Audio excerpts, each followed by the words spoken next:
How to spot fake reviews online to protect yourself and your wallet. This is becoming an increasing issue. There have been multiple companies who have recently been under fire and actually had issues with the government, with the Federal Trade Commission for posting fake reviews. But as consumers, it comes down to the point of how do we protect ourselves? I want to share some information that I look for that's not just look for perfect grammar or look at the person's other reviews. I want to go into depth. I want to share with you some of the insider words, the key phrases, the things you can look for to try to test legitimacy of a review, and then kind of give you a step-by-step guide as to the other things you can look for when making a decision. It's a little bit difficult to classify which brands do and don't post fake reviews, because the truth is that almost every single brand does. Almost every single brand at least filters their reviews or double checks on things. I appreciate brands who can take criticism and respond to that criticism in comments or kindly, whereas there have been other brands that have gone off on their fans, have gone off on their consumers, and said derogatory things instead of taking a step back to reflect rather than react. We're all human, and at the end of the day, you have to remember that these brands are run by humans. Sometimes it's the CEO, sometimes it's a marketing director, sometimes it's an intern who was really excited to get a summer job in beauty. But regardless of that, here is a list of things that I look for that I think you should consider, specifically when it comes to looking for reviews of products online. The first thing is to make sure you know your website. If you are looking at reviews on a brand's website, that's awesome, go do it. But remember that if a brand controls that website, that Instagram page, that social media profile, they have complete control over what they keep, what they delete, what they approve, and what they reject.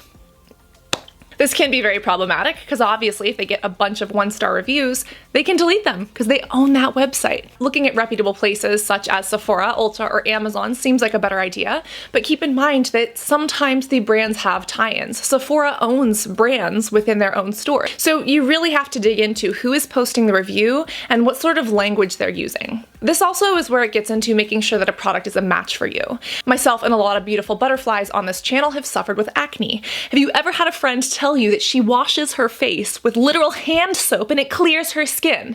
That's great that it works for you, Megan, but that doesn't work for me. So don't just look at reviews from that standpoint, because obviously people have different skin, different genetics, different dietary habits that can impact how skincare or makeup products work for them. Sephora is nice in the sense that they actually have beauty profiles, so you can see what this person's hair type, skin type, color, etc. is to see if these would be a good match for you personally. But another really good place that is generally unbiased are places like Reddit, beauty communities, review sites, even private Facebook pages that are centered around skincare or about cosmetic consumption. Again, whoever's advice you're taking, make sure that you and that person are a match or that you trust that person's advice. If you take advice from me, make sure that you trust what's coming out of my mouth or another influencer's mouth. And don't be afraid to call me out or to double check me or any other influencer you follow if you find discrepancies within those. Also, just make sure that the brand matches your morals and values. I am vegan and cruelty free. That is what I consume and promote. There have been some brands that did some shady stuff that I don't agree with, and I stopped consuming their products.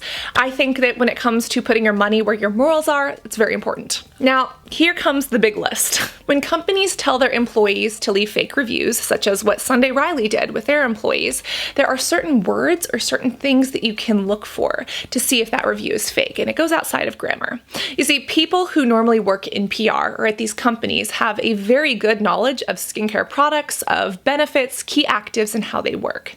This is what you want to look for. If you notice that there's a bunch of comments saying that this moisturizer stopped transepidermal water loss and was great for their eczematic prone skin and helped with erythema. If you're speaking with estheticians or dermatologists, that's great. But most people who consume skincare and beauty products don't have that lexicon, that vocabulary, and even if they do, it's kind of unusual to put that in a comment. Also, when it comes to marketing and business teaches you how to have a target persona. Basically, how to craft a brand that targets a specific person, understands their fears, their needs, their wants, and how this product can help them fix that. That's great if it's actually doing it. It's horrible if people are using this to manipulate viewers. So if you see someone saying, I'm a young college girl, I've suffered with severe stage 4 nodular cystic acne, I had pustules and nodules and even a verruca along with my plantar fasciitis. It was so horrible, it made me feel down every day and my grades were struggling. Then I came across definitely not fake skincare. It changed my entire life. After 3 weeks of regular use with a pea-sized amount morning and evening, my skin started to clear. My friends started to reach out to me again. And what do you know? I even got a grant for my postgraduate education. Especially if that person wrote it with perfect grammar, you want to watch out for that, because someone within the company knows those marketing terms, knows those phrases and that vocabulary that kind of goes along with these industries, and also has that perfect punctuation that, I'm sorry, when I'm writing a Yelp review, I don't even capitalize half of my sentences or end them with a period.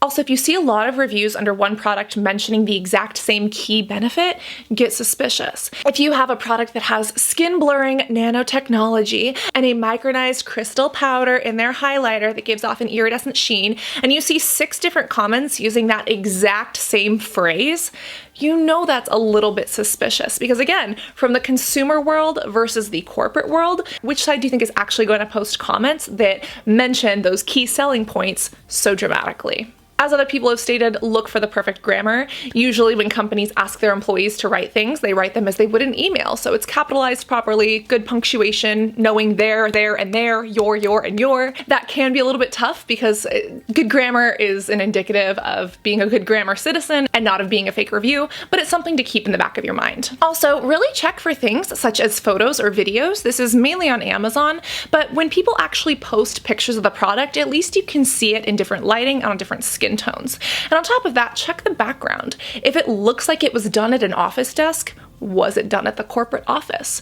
Or if you can see this lady's cat litter box in the background, even though that's kind of TMI, it's real. And at least the way the internet is now, a company usually doesn't post pictures with that kind of stuff in the background. Also, as mentioned, check multiple sources and even check social media.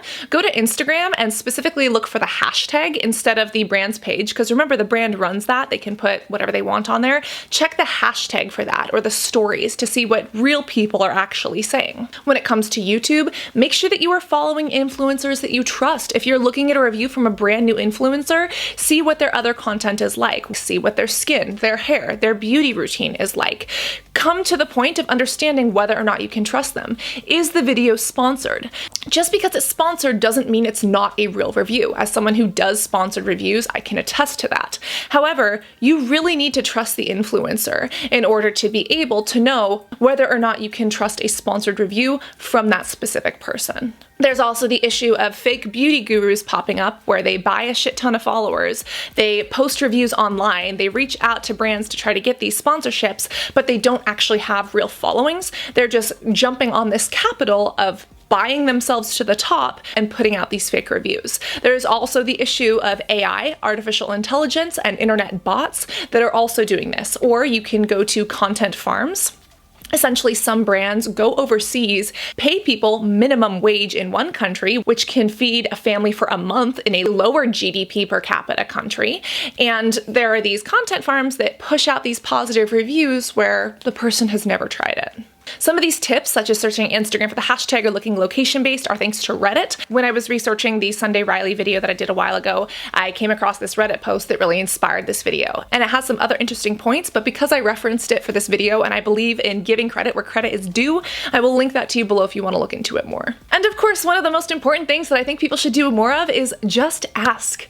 Ask for a sample. Sephora is really good at giving samples. Ulta is pretty good. And if you actually walk in, you can use this as a chance to speak with one of the people who is hopefully a sales professional and get a sample that you can take home and actually try out on your skin, on your eyelashes, on your lips, whatever that may be. I know that for myself, when I was a young beauty consumer, I was so scared to ask for samples because I felt like I was intruding on them, but don't forget, it's their job to help you. Don't be greedy, but ask for what you need. Because if there's one lesson I learned in life, it's to ask. Please just ask, because the worst thing that can be said is no, and all of the other possibilities are pretty insane. If there's something I missed, please comment it below and make sure that you that like button and whoosh, that subscribe button if you haven't already. You can watch the video discussing Sunday Riley's fake acne reviews right here, and I cannot wait to see you beautiful butterflies in this next video.